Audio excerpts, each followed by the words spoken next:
Hello, everybody. Thank you very much for coming to my talk, especially given that it is the last talk of a long day.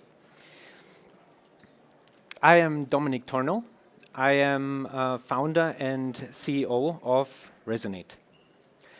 Now, Resonate is working on distributed Async Await, a dead simple programming model for distributed applications. Distributed Async Await is available as an SDK for different languages, like, for example, JavaScript, TypeScript, or Python, and an optional server-side component to make distributed programming a first-class citizen. Now, today, every application is a distributed application. Think of mobile applications, think of cloud applications, or think of microservices. The question is not whether an application is distributed, but to what degree an application is distributed.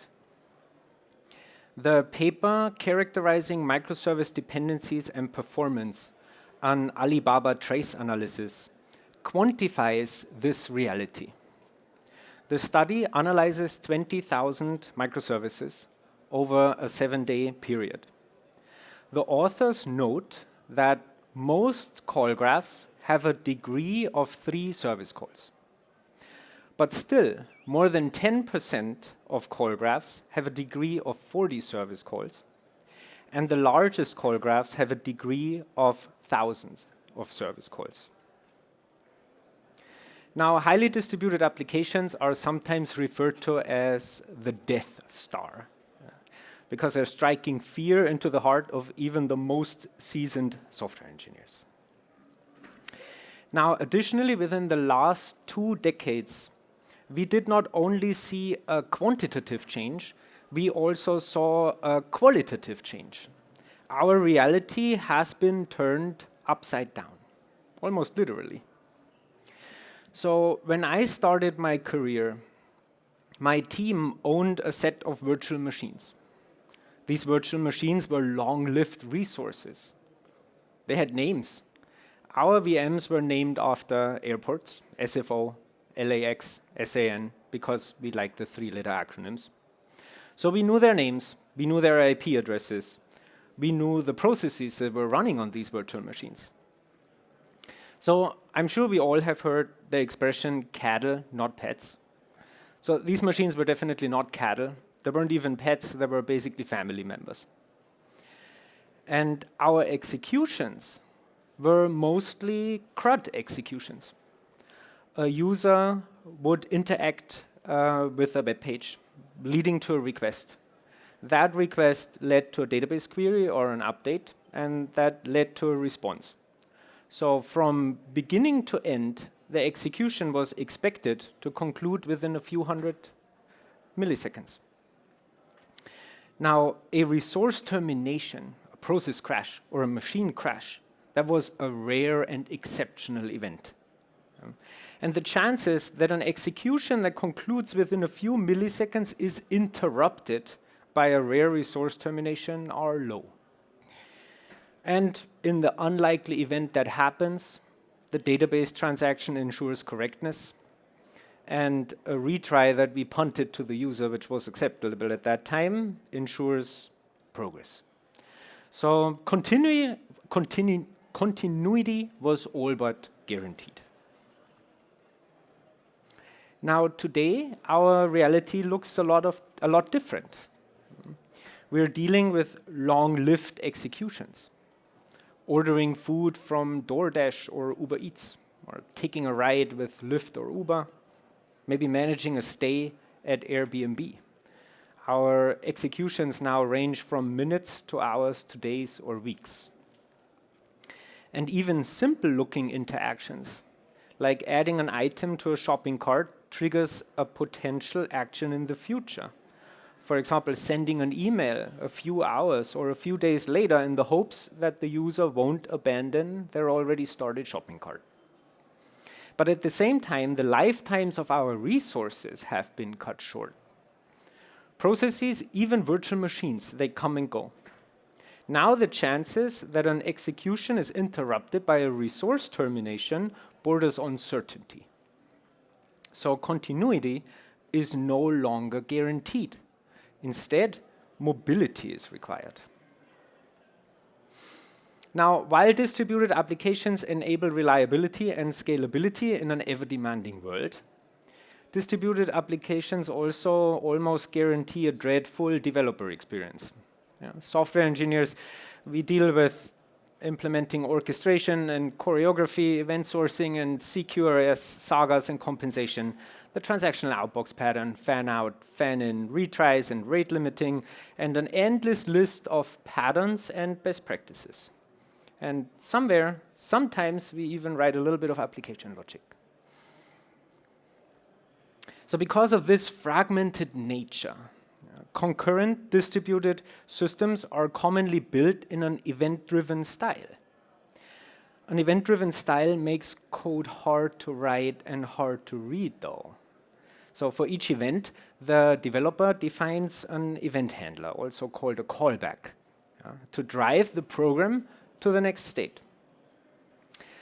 Now, since the main workflow from beginning to end is expressed in many callback functions, as opposed to in a single function, the developer needs to manually maintain the control state of the workflow. That problem is known as stack ripping, or more commonly as callback hell. There is no coherent entity that specifies a coherent control flow. We say that the behavior of the system emerges, which is a rather elegant way of admitting that we actually never know what happens next. We will see when it happens. But can we do better? Can we enjoy continuity in a distributed environment that is fragmented over both space and time, like we enjoy continuity in a non-distributed environment? Can we provide an abstraction that does not hide distribution, but makes distribution a first-class citizen?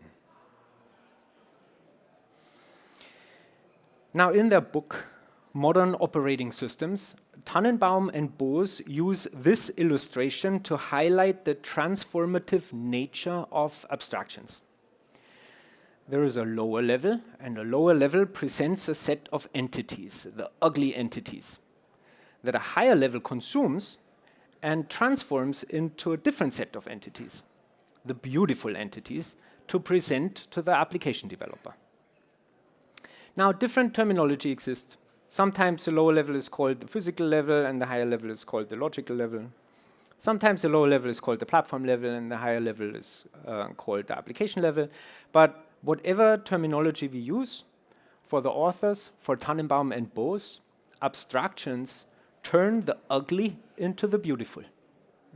So from that point of view, abstractions are by definition about developer experience.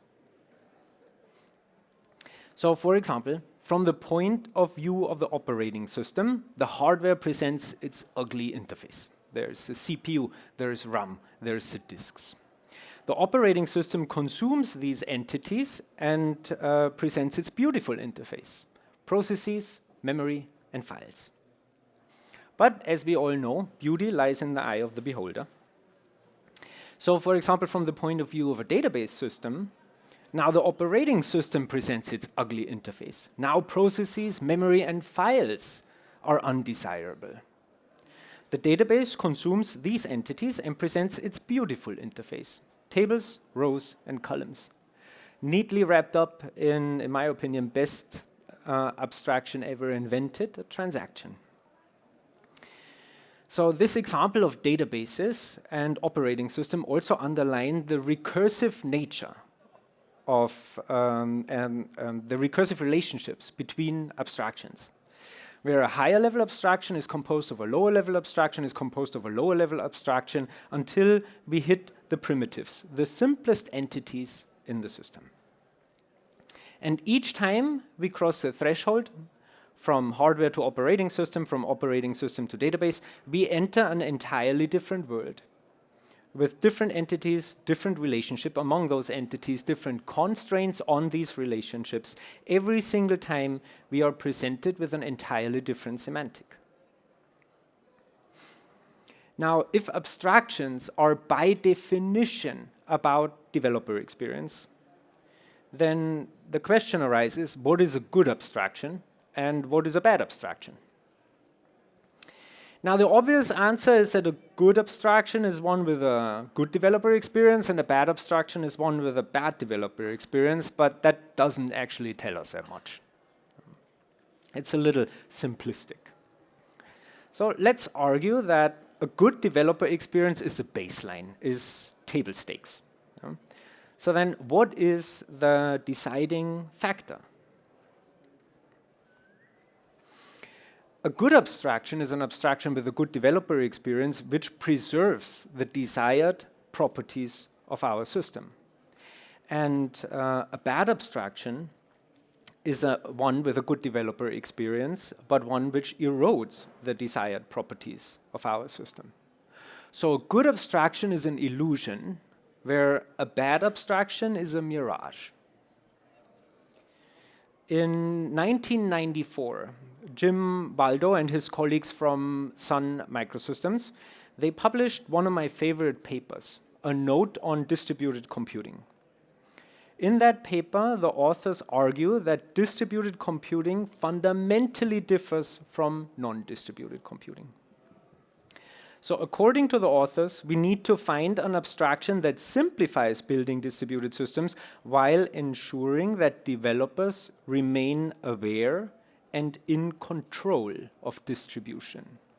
As soon as we try to hide the fact that a distributed system is a distributed system, we will have found a bad abstraction.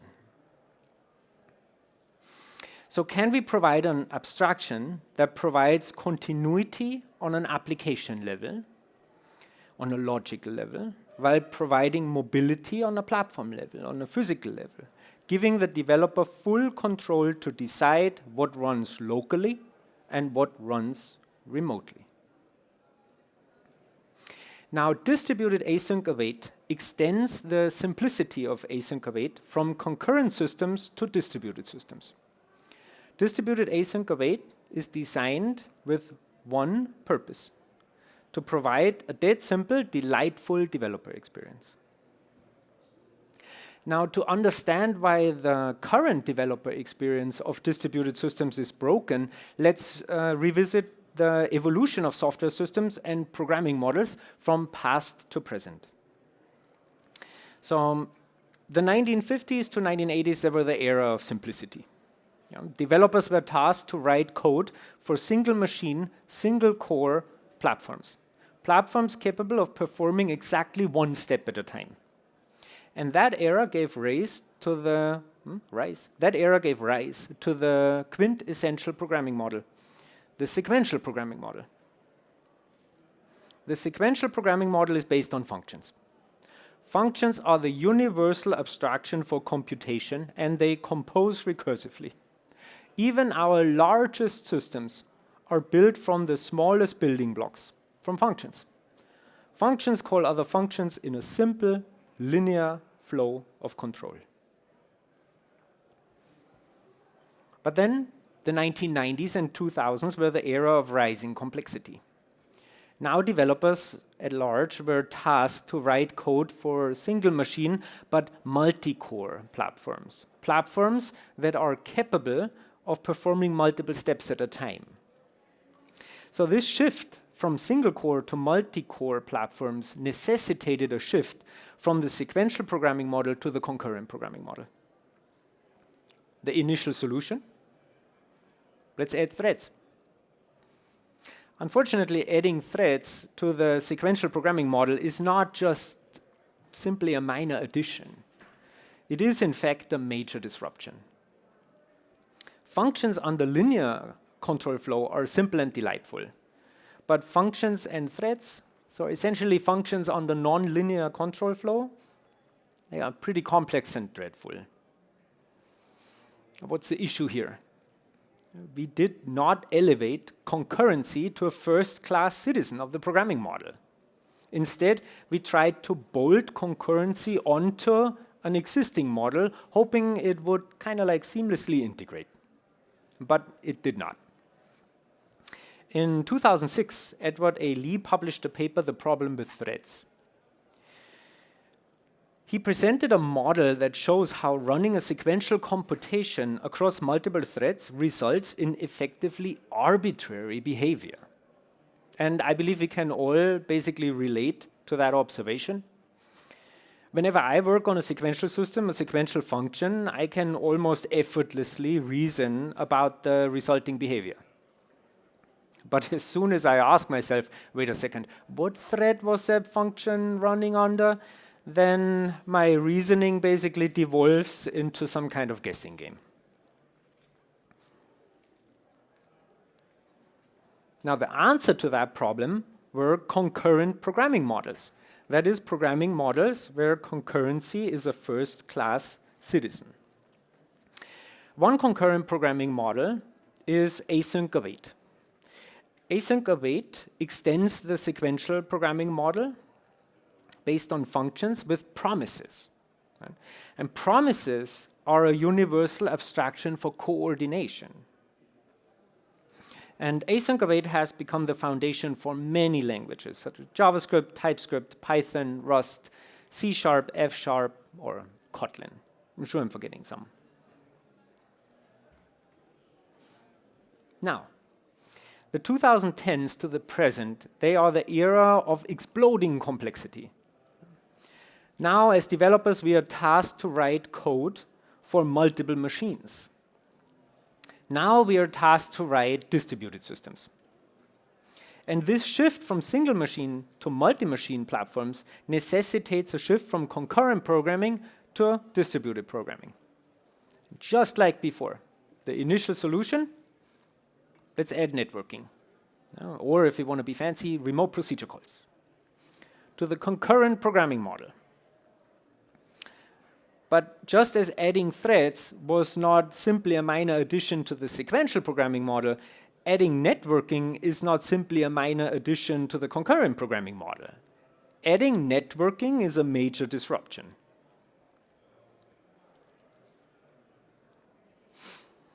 The issue?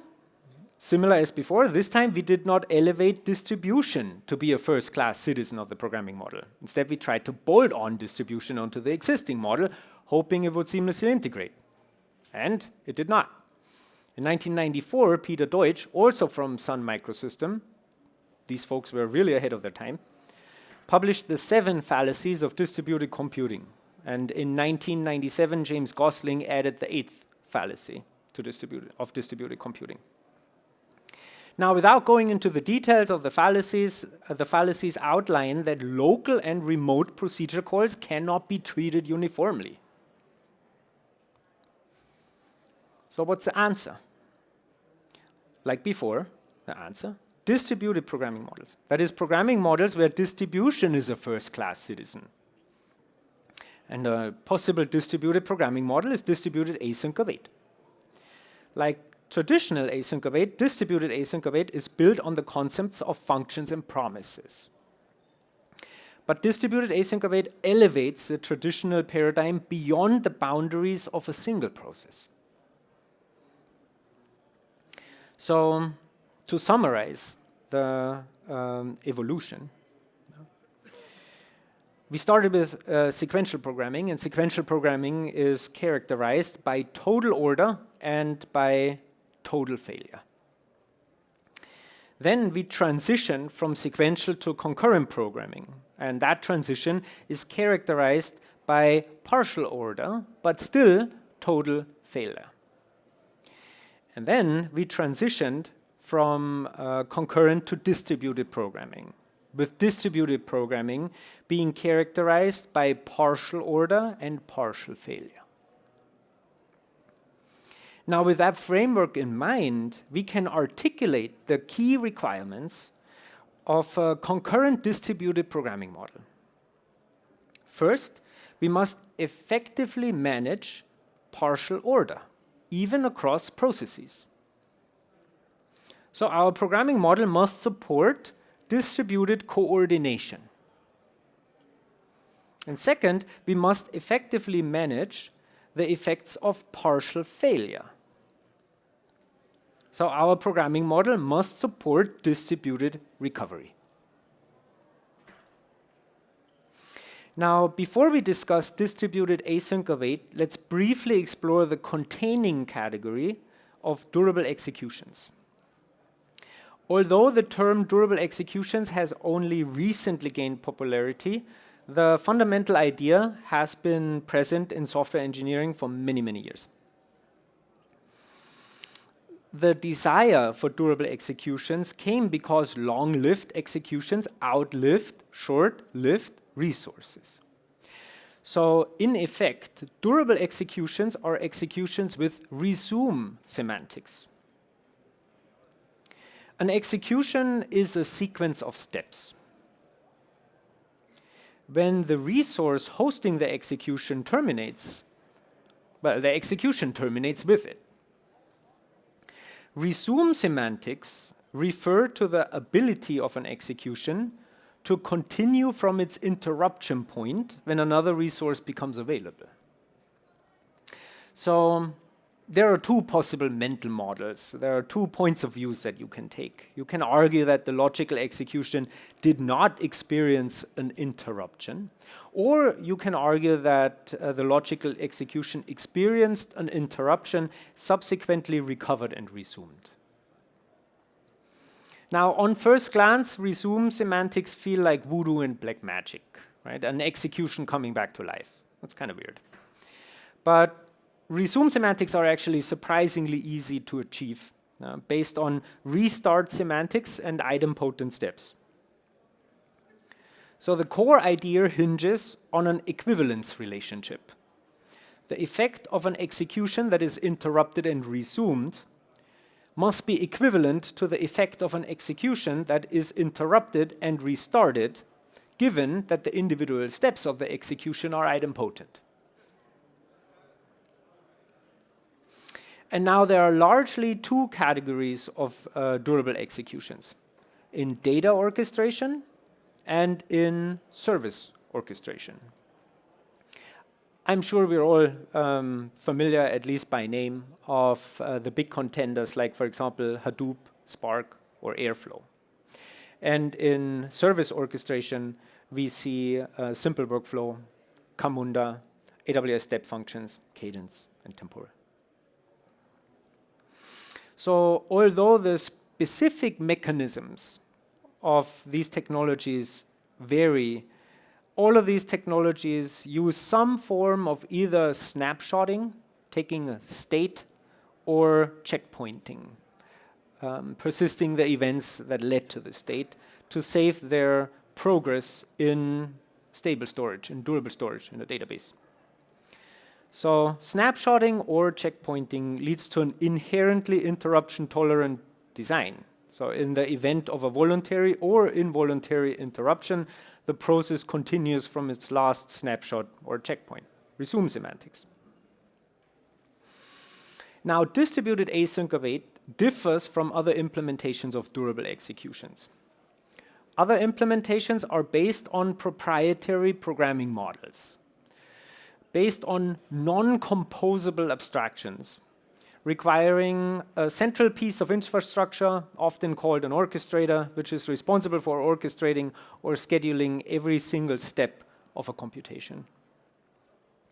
So most commonly, you will find abstractions like, for example, workflows, and then workflow call either actions or steps or activities. And generally, these abstractions are not necessarily composable. Workflows cannot call other workflows, activity cannot call other activities, and activities cannot call workflows.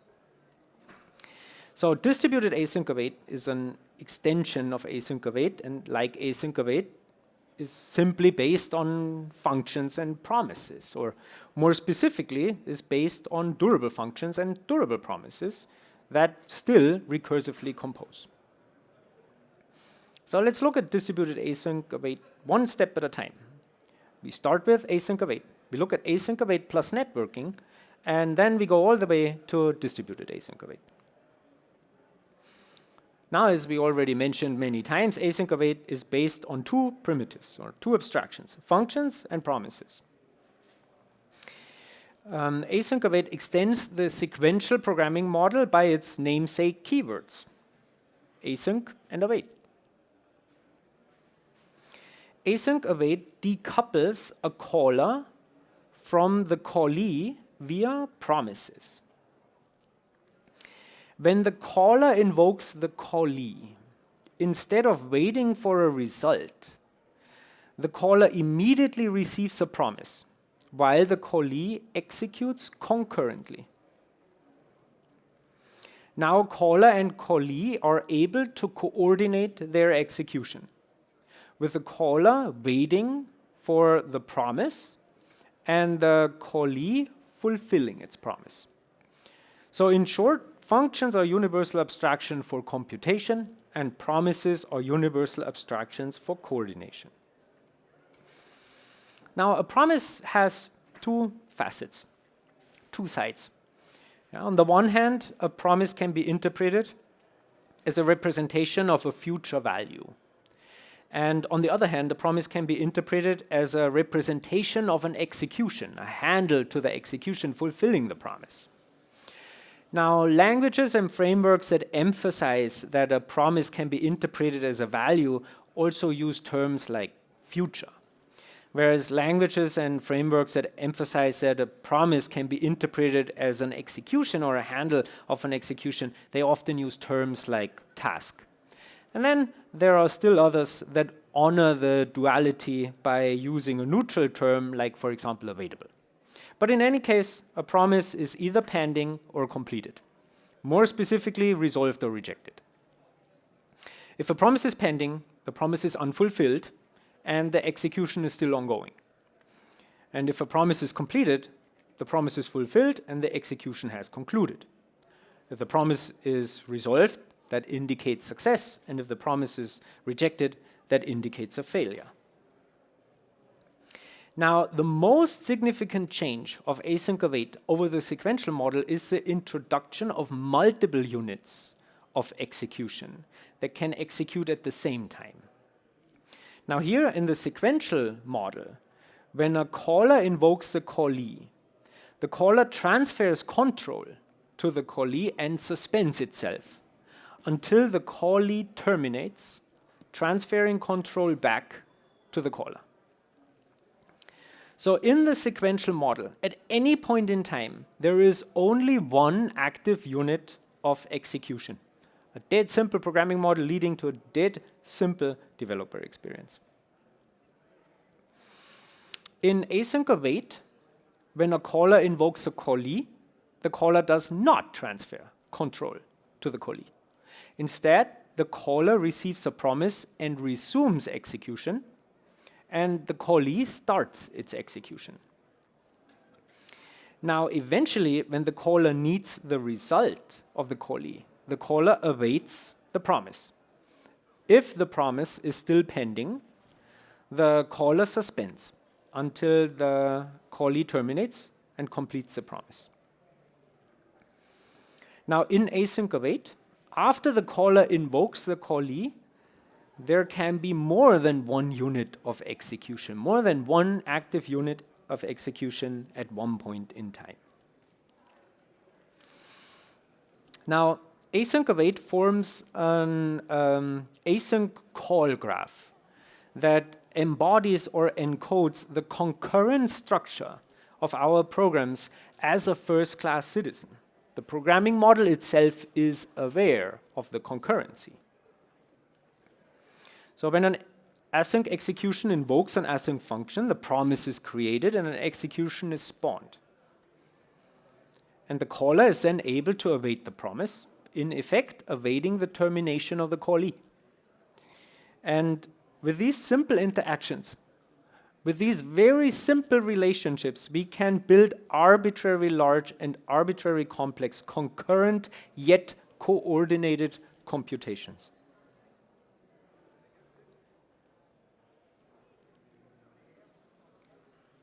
Now, awaiting a promise delineates an execution into multiple spans. When an execution awaits a promise, the execution is suspended, and its continuation will be invoked when the promise completes. So again, in summary, async await is a formalization of the concurrent structure of our computations. However, when we start talking about distributed applications, async await, especially the async call graph, reveals its shortcomings. While async await is a formalization of the concurrent structure of our computation, the relationships in the async call graph are first-class citizens only within a process, only within a runtime. Across processes, the relationships are no longer formally handled by the runtime. Instead, they're handled ad hoc by the application and the application developer. I would argue the two most popular mechanisms are via HTTP calls and via job queues or task queues, each with their own drawback. The first option, HTTP calls, tightly couple the caller and the callee. An HTTP call requires the caller to maintain a connection with the callee for the lifetime of the callee.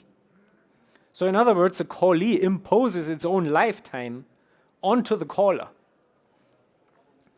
In most cases, if the caller terminates or the connection terminates, the callee will be terminated.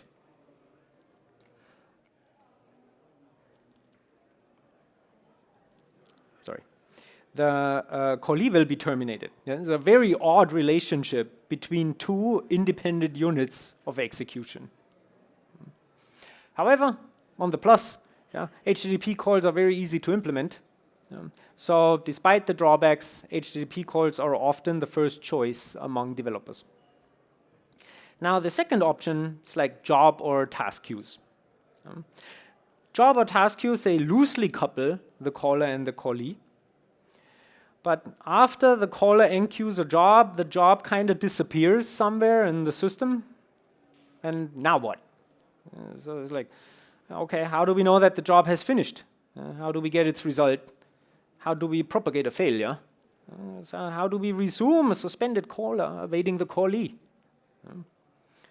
So coordination across processes is not simple. Now it's not one call graph. It's many fragmented call graphs with half-baked relationships, no value propagation, no failure propagation, no debugging ability, very little insight into the system. If a process terminates, the execution that's hosted on the process terminates with it. And as we just discussed, if you're using HTTP calls, all transitive dependencies will be terminated as well for like no actual reason. All right, if these executions are short and cheap, that's fine. If these executions are long and expensive, then it's not fine. That's not good. So additionally, the original caller has to act as the supervisor and then restart an execution in case of a crash. And then the newly started execution transitively starts all of its dependent executions. But I mean, there's a catch. So the caller has to act as a supervisor for the callee. Yeah, but now its caller has to act as the supervisor for it. Right? And then the question is, how far can we kick that can down the road? So eventually we reach a top-level execution. What do we do then when that crashes? Who supervises the supervisor? The last supervisor just exited the building. So async await plus networking leaves us with a lot of questions, but doesn't necessarily give us a lot of answers, and we basically have to figure it out ad hoc for each and every project over and over again. So that is where distributed async await comes in. Distributed async await formalizes the distributed structure of computations. And like async await, based on exactly two primitives, durable functions and durable promises. And durable promises are based on a strikingly simple idea. Durable promises have a unique ID, a URL, and store their state in durable storage, a database. The end. That's it. That is the change we need to make to implement a truly distributed programming model. Based on that, we can now formalize the distributed structure of our application.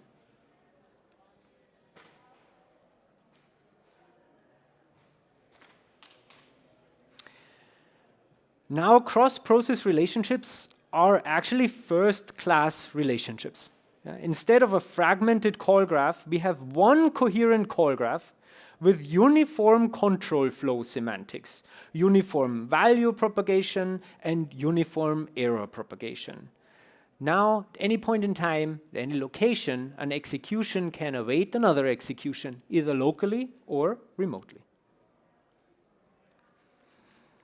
Also, failure handling is now no longer ad hoc, but failure handling is part of the programming model.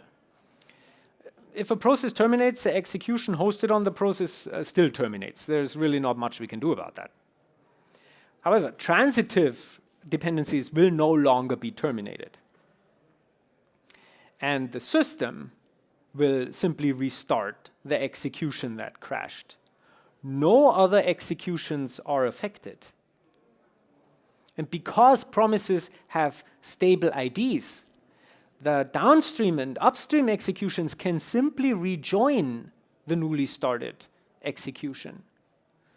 By referring to the ID of the promise, the call graph is able to repair itself.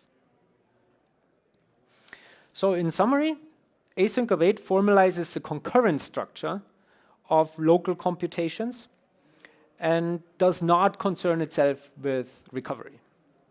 Distributed Async Await formalizes the concurrent structure of global computations and additionally formalizes recovery. Now let's look at two case studies. The first case study is simply a super contrived example of foo calling bar calling bas. However, that example highlights that the developer can freely choose if a callee should be spawned locally, alongside the caller, or on a different process, for example, for load distribution. After that decision, the semantics of local and remote executions are unified. Value propagation, error propagation, awaiting computation, so coordination is all the same. So this example leads to a process structure, sum of bar and bas executing in the same process, sum of bar of bas executing in different processes, and the developer has full control to decide where an execution executes while the executions have unified semantics. Okay, now to the second case study, which is a bit more comprehensive and, in my opinion, also a bit more thought-provoking. Let's build a simple application, a countdown timer. Yeah, we initiate a countdown with a phone number, a count, and a frequency. So for instance, we may initiate starting at 10 with a frequency of 15 minutes. So then the application will send a text message to the provided phone number every 15 minutes, decreasing the count by 1 each time until we reach 0. And for an extra challenge, let's build this application on a serverless platform, functions as a service, for example, AWS Lambda or Azure Functions. First, let's write this application in the most straightforward way, with one sequential style function. This function will send the current countdown value and then wait for the specified delay in a loop. I mean, that's just delightful developer experience. The code is super easy to write, the code is super easy to read, and the code is a direct reflection of the business logic. So as software developers, we do not need to think about the state of the execution, right? Like, I'm not thinking about managing an instruction pointer, the stack, the heap. All of that just happens. So there is one execution on the logical layer, and that is carried out by exactly one execution on the physical layer. using a single function instance. And so both the logical layer as well as the physical layer consists of one execution with identity and integrity. But however, as we are all aware, there are a few problems with that approach. Right? So both in the absence of failure and in the presence of failure. So a countdown starting at 10 with a frequency of 15 minutes will take 135 minutes, or 2 hours and 15 minutes to complete. So if we do a quick back of the envelope calculation and we assume that sending a text message takes like 500 milliseconds via an API like, for example, Twilio, then the execution is active for 5 seconds and asleep for 2 hours, 14 minutes and 55 seconds. So first off, most serverless platforms have a time limit. Yeah? So for AWS Lambda, if I'm not mistaken, that time limit is 15 minutes. Yeah? If your function execution exceeds that time limit, it will forcibly be terminated. But then even if your platform didn't have a time limit, then you're still paying for 2 hours, 15 minutes, instead of just for 5 seconds. So that also doesn't add up. Now, we are exasperating that problem with an HTTP binding. So again, HTTP working over TCP is a stateful connection. If the connection drops, your function execution may get cancelled. So now we are forcing the client to hold a connection for 2 hours, 15 minutes, and make sure the process executes. Sorry. That didn't work. And to make sure that when the process executes, we know when the process is completed. And then in the case of a failure, this bad situation becomes worse. When the process crashes, we have to retry. Now we are starting the process from the very beginning. If that gets terminated again after 15 minutes, we're never going to end. So that is clearly not an option. All right. Then let's write this application in a way to circumvent forcible termination due to timeouts. Let's write an event-driven function. So this function sends the current countdown value and then schedules another invocation for the future. So it basically manually schedules its own continuation. Yeah, but that's not really a delightful experience. I mean, this is just a few lines of code, and they're already kind of hard to write, they're kind of hard to read, and it only indirectly, in a roundabout way, reflects our business logic. So let's think of a complicated business process, and this is going to get out of hand very, very quick. So now as software developers, again, stack wrapping on callback hell, we need to manage the state of the execution explicitly on an application level. So in effect, we now need to manage the instruction pointer, we need to manage the relevant section of the stack, and we need to manage the heap. And then, this one-off implementation works kinda okay with like sleep, but what about other events? It's like, what about invoking and awaiting concurrent executions, or implementing a fork join model, waiting for user input? Simply scheduling a message on a message queue doesn't support any of these cases. So now, there's still one execution on a logical layer, but now carried out by many execution on the physical layer. So on the physical layer, the execution lost its identity, it's lost its integrity. It's fragmented into multiple executions across multiple processes. And as software developers, we need to manage the state explicitly on an application level. However, we did improve a bunch of our problems. Now we don't have any more time limits, took care of that. We will only pay for any active time, not any idle time, took care of that. Crash of the execution now does not result in a complete restart. Only the continuation gets restarted. So that, and we don't really have to worry about it, thanks to at least once delivery guarantees of most queues. So now the caller is no longer the supervisor. The redelivery semantics take care of that. So that's pretty cool.